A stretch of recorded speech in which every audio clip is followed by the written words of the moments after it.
ఈ ప్రాంతంలో మన ప్రియతమ నాయకుడిగా ఇక్కడ అందరూ కోరుకుంటా ఉన్నారో అదే విధంగా పనిచేస్తున్నాం. పనిచేయడానికి సిద్ధంగా ఉండము. త్వరలో కొంచెం అమావాస్య వస్తుంది, కొద్దిసేపట్ల చీకటి కమ్మినట్టు అట్లా సూర్యగ్రహణం పట్టినట్టు వస్తుంది. కానీ మంచి రోజులు మనమే ఉన్నాయి. ఇవాళ ఏ సర్వే రిపోర్ట్ చూసినా ఎక్కడ చూసినా వరంగల్ పార్లమెంట్ నియోజకవర్గం మాత్రం టీఆర్ఎస్ పార్టీ. మనందరం గెలవబోతాం, కార్యకర్తలు మనందరం గెలవబోతాం. కాబట్టి ఉద్యమ నాయకులు ఉన్నారు ఇక్కడ, ఉద్యమానికి ఊపిరితున్నటువంటి వరంగల్ జిల్లా. కాబట్టి తప్పకుండా ఇక్కడ గెలుస్తామా. కానీ కొన్నిసార్లు బాధ అనిపిస్తుంది. లేదంటే ఉద్యమంలో ఉంటారు, పదవులు రాగానే పదవులు తీసుకుంటారు, తీసుకుని మళ్ళీ వేరే పార్టీలో పోతారు, ఈ పదవులను అట్లనే అడ్డు పెట్టుకుంటారు. వాళ్ళందరికీ చెప్తామా, ఈ గులాబీ కండం మీద గెలిచిన ప్రతి వాళ్ళు మనిషి అయితే అందరూ రాజీనామా చేసుకొని ఏ పార్టీ పార్టీ పోవాలి అందరికి మేము అంటలే. కానీ వాళ్ళ నాయకులు కాదు, వాళ్ళ స్వార్థం కోసం పనిచేసినటువంటి కొంతమంది ఉన్నారు, వాళ్ళు పోవాలి. తర్వాత ముఖ్యంగా చెప్తా ఉన్నా, ఆ డంపీ క్యాండిడేట్ ఉండదు కాంగ్రెస్ అని, అదే తండ్రి సాడు బిడ్డ అని ఆయనేమో మాట్లాడతారు ఇక్కడ. ఆయనేమో ఆరు రమేష్ ఏమో ఆయన గుంటూరు అంటాడు. నా గుంటూరు సంగతి తెలియదు. ఈ అత్తగారు గుంటూరు అట. అసలు ఈ రాష్ట్రం కాదు, ఈ రాష్ట్రం అదే కాదు. తర్వాత పోతే ఈయనేమో అవినీతి పనులు, భూమి అవకాశాలు, భూమి అవకాశం అని ఆయన అంటారు. మరి ఈయన ఎంత భూమి అవకాశాలు తెలియదు. ఇక నరేంద్ర అంటాడు, అదే రమేష్ నీకు ఇవి చేసినా అవి చేసినా మరి అన్నింటికి అప్పుడు పైసలు ఇచ్చినా ఆ లెక్కలు మొత్తం లోటు అంతా పెరమాలని అంటారు. కాబట్టి నేను ఒకటే చెప్పదలుచుకున్న కడియంశ్రీ గారు, ఆయన విడగా నాకు పోటీ ఉంటే కడియంశ్రీ గారు నిలబడాలి. ఇంకా బీఫామ్ వెళ్ళే వాళ్ళకు ఆ బీఫామ్ మధ్యలో కూడా మార్చుకొని రావాలి. గణపురం నియోజకవర్గంలో రాజీనామా చేయాలి. జిల్లా పరిషత్ చైర్మన్ ఎప్పటికన్నా మీరు కూడా రాజీనామా చేస్తా, ఇతరుగా నిలబడాలి. ఎవరు ఇద్దరు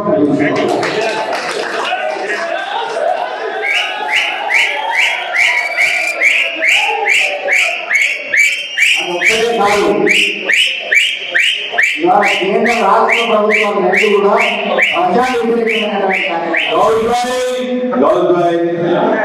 ప్రజా వ్యతిరేక కార్యక్రమాలు రెండు పార్టీలు చేస్తా ఉన్నాయి. వరంగల్ని నాశనం చేసి కాదు, యావత్ తెలంగాణ నాశనం కావాలనేటువంటి కంకణం కట్టుకొని కళ్ళల్లో మంచిగా పండు మంచిగా ఉన్నటువంటి తెలంగాణలో కళ్ళు సంసారం పద్ధతి కళ్ళల్లో నిప్పులు పోసుకున్నట్టు నిప్పులు పోసుకొని ఇవాళ తెలంగాణను వరంగల్ను నాశనం చేసేటువంటి పరిస్థితి తీసుకొచ్చింది. దానికి తగిన జవాబు వరంగల్ ప్రజలు చారిత్రాత్మకమైన నిర్ణయం చేయబోతున్నారు. ఆ చారిత్రాత్మకమైన నిర్ణయం లోపల మీరు అందరూ కొట్టుకోపోతారని చెప్తా ఉన్నా. వీళ్ళు కొట్టుకోపోవడం ఖాయం.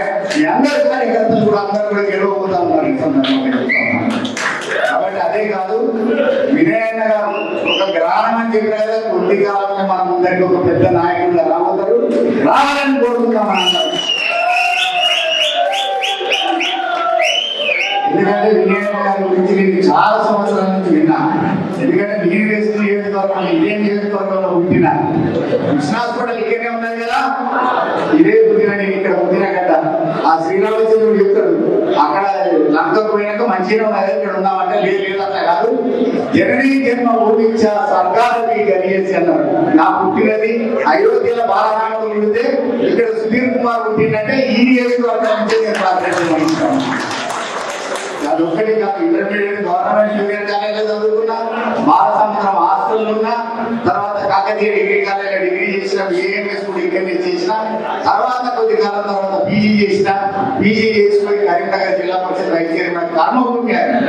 కానీ నాకు కరీంనగర్ ఇప్పటి వరకు చాలా వాహనాలు గలీలు ఇరవై, కానీ హన్మకొండ వరంగల్లో మాత్రం చిన్న చిన్న గలీల కానీ తిరుగుతా.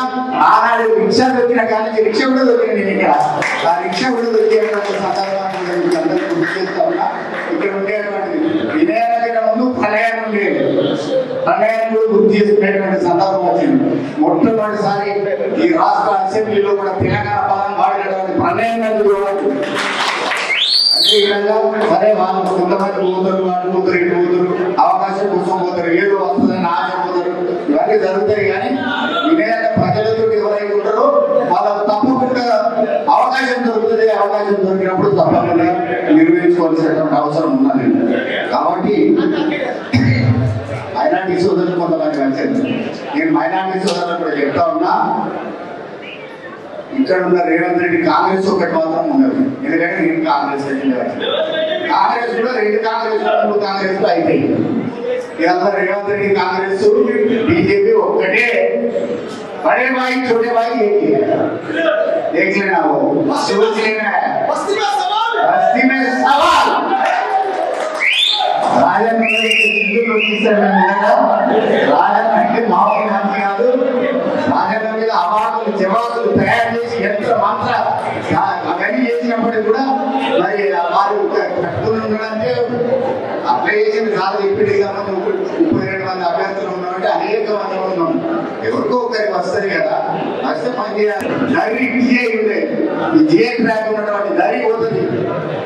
ఇక్కడ అనేక పరిశ్రమలు ఉన్నాయి. కానీ ఒక మాట మాత్రం మనం గుర్తుంచుకోవాలి, యువత ఏ దేశంలో అయితే యువత ఉంటుందో, యువత సక్రమంగా ఆలోచిస్తుందో ఆ రాష్ట్రము ఆ దేశం యొక్క ప్రగతి కానీ ఆ దేశం యొక్క అభివృద్ధి కానీ ఆలోచిస్తుంది, అభివృద్ధి పదంలో నడుస్తుంది.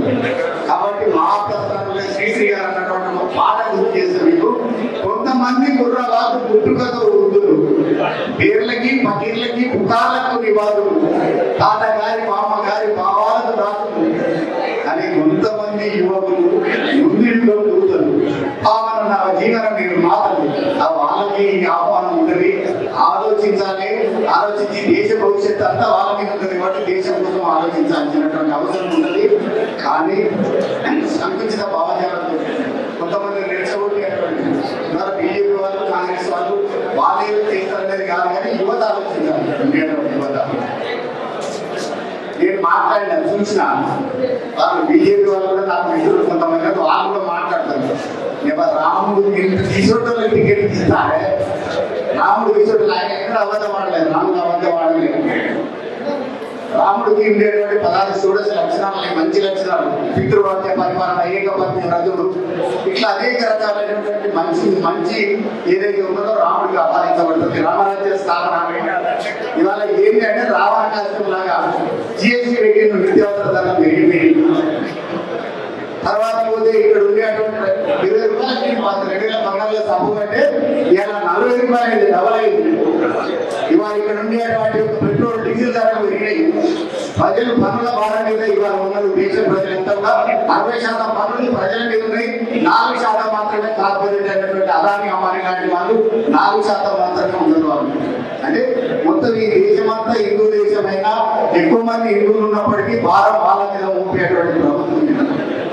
కాబట్టి ఇక్కడ రైతాంగానికి ఒక్క మాట నేను అడగదలుచుకున్నా, బీజేపీ కేంద్రంలో ప్రభుత్వం ఉన్న వాళ్ళు కొంతమంది మాట్లాడేది నాకు, మోడీ కదా మోడీ 2 సార్లు ప్రధానమంత్రి అయినా కదా, ఇప్పుడు 3వ మళ్ళా ప్రధానమంత్రి చేసేది ఎవరు, దేశ ప్రజలకు ఏమైనా చేస్తారా అని అడిగితే ఏం లేదు. ఒక కార్మికులకు చేసినా, ఒక కర్షకులకు చేసినా, ఒక నిరుద్యోగులకు చేసినా, ఒక విద్యార్థులకు చేసినా ఎవరు చేయనటువంటి సందర్భం మనం చూస్తా ఉన్నాం. నిర్వీర్యమైనటువంటి ఒక ప్రభుత్వము ఈ దేశంలో చూస్తే ప్రపంచ దేశాలు నవ్వకుండా ఉన్నాయి. కదా అభివృద్ధి సూచికలు 135వ స్థానం ఉండాలి, 195 దేశాలన్నారు. ఇవాళ అందరి ఇండెక్స్ లో 125% వస్తుందా, 125వ స్థానం ఉంటుందా? ఆకలి కేకలు వేసేటువంటి భారతదేశం ఉంటుందా అని నేను అడుగుతాను. ఇటువంటి వ్యక్తులకు మనం ఉండలేదు. ఇవన్నీ కూడా 2 పాములు కూడా అంటే పుట్టలకి వెళ్ళి ఐడియా శ్రీగారి పుట్టలకి వెళ్ళి. ఎందుకంటే శ్రీగారి గారు తీసుకెళ్ళిన కారణాలు ఎక్కువ వచ్చినాయి చూసినాము. నువ్వు బీజేపీ నుంచి రారా, నాకు ఇక్కడ తీసుకెళ్తా, కాంగ్రెస్ లకి నువ్వు తీసుకెళ్తా, నువ్వు గెలుతావా నేను గెలుతావా, ఎవరు గెలిచినా మనకే వస్తుంది అనేటువంటి గురు శిష్యుడు అన్నయ్య. గురు శిష్యుడు అని చెప్తాడు.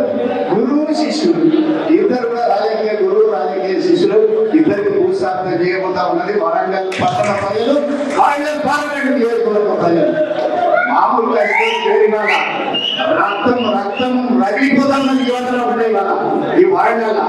అదేవిధంగా ఆత్మలు ఘోషిస్తా ఉన్నాయి, అమరవీరుల ఆత్మలు ఘోషించేటువంటి సందర్భాన్ని మనం చూస్తూ ఉన్నాం. ఇవాళ అత్యధికంగా ఊపు వచ్చిందంటే వరంగల్ నియోజకవర్గానికి ఒక ఉద్యమకారుడికి ఇచ్చిందనేటువంటి మాటతోటి, ఇవాళ మాదిగలకు ఇచ్చిందనేటువంటి మాటతోటి ఇవాళ అందరూ కూడా ఏకమైనటువంటి పరిస్థితి చూస్తా ఉన్నాం.